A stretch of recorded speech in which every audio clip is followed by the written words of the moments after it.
Estimades i estimats, us ho dic sense embuts, perquè amb vosaltres es pot parlar amb claredat. El maleït virus ens vol robar algunes coses molt importants.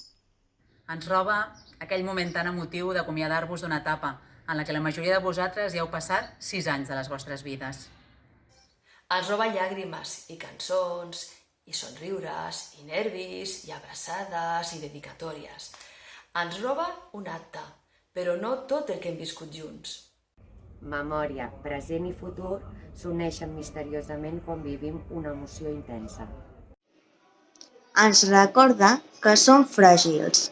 Sortosament som molt fràgils. Ens necessitem. Necessitem rituals per arribar i per marxar. Necessitem companys.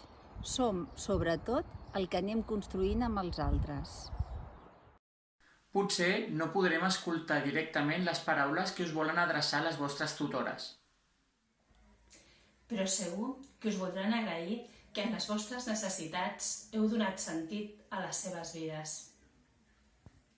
Perquè un mestre no és res si no està al costat del seu alumne.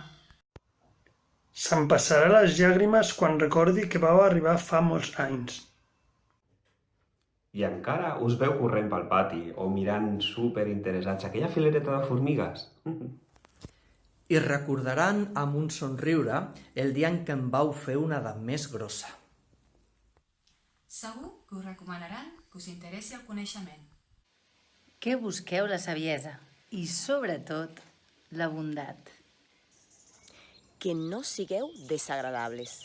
Crítics, sí, però que sempre defenseu la persona. I que expresseu les vostres opinions sense faltar el respecte a aquells que no pensen com vosaltres. Ningú posseeix la veritat absoluta. Que estimeu amb generositat, que us commogui la bellesa i el sofriment dels altres. Tot això i més us volem dir. Recordar-vos que en aquest nou camí que inicieu, la vida us continua esperant i que nosaltres estarem aquí sempre que ens necessiteu. I que sou únics, irrepetibles, que mai ningú us prengui la confiança que heu de tenir, en vosaltres mateixos i en el món.